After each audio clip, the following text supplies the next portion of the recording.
notice the heaviness of the air, the strange smell, or the unnatural hush that hung like a mist over the forest.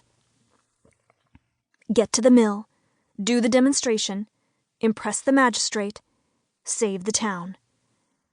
And, added a small and hopeful voice inside, maybe, if you're lucky, the magistrate will make you a court alchemist. Sepha swallowed and shook her head. That was nonsense. Unlike Sepha and every other alchemist she'd ever met, court alchemists were official.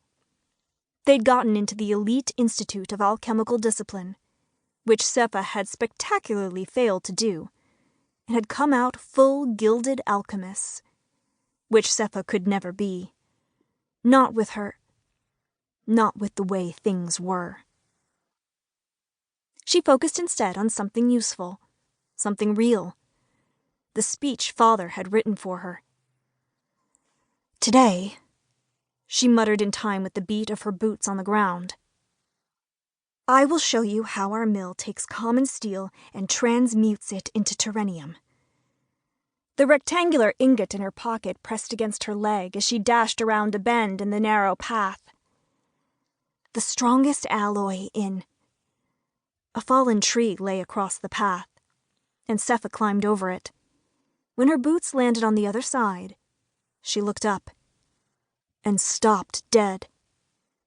Her mind went blank, her body went numb, and her heart beat hard against her chest. Too late, the silence of the forest impressed itself upon her. A heavy blanket of nothing instead of the usual racket of birdsong and small rustlings and the wind scrubbing the leaves. And she could see why it was so.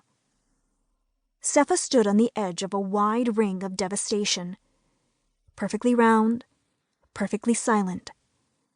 Fallen trees, hundreds of them, lay on the ground in a riot of lines that pointed in every direction but up. There was a sacred horror about the place, like a battlefield after the fighting is done. Sepha was afraid to breathe, afraid that the slightest sound might disturb whatever had done this. Flinching at a loud crack behind her, Sepha turned and saw that the ring was still expanding. With a sound like a sigh, a pine tree shivered and shed all of its needles. A prolonged groan, and the tree crashed to the ground. Sepha turned on her heel, slow and disbelieving, and stared at the fallen trees. This couldn't be natural. Things like this didn't just happen. There was no man or beast who could, who would. Oh, it wasn't natural. This, whatever it was magic. Now that it occurred to her, she could see magic in the too perfect symmetry of the ring, in the speed with which it expanded, in the hush and the horror.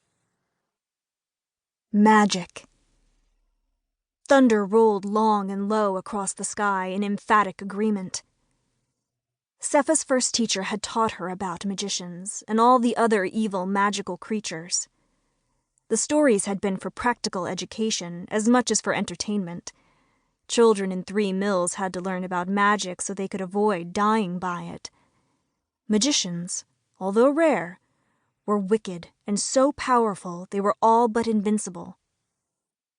And the deep forests surrounding 3 mills were perfect for practicing their dark arts. But if teacher had ever warned them about this, Sepha couldn't remember it. Sepha's palms went clammy, her gaze darting in every direction. A magician. A magician had done this, and might still be lurking nearby. Another tree cracked, groaned, and crashed to the ground. Sepha shrieked and leapt forward, covering her head with both arms as she scrambled out of range of the falling timber. In the sudden stillness, Sepha heard a new sound, a sort of whisper, a sort of hum, coming from the middle of the field. Sepha's head swung toward the source of the sound.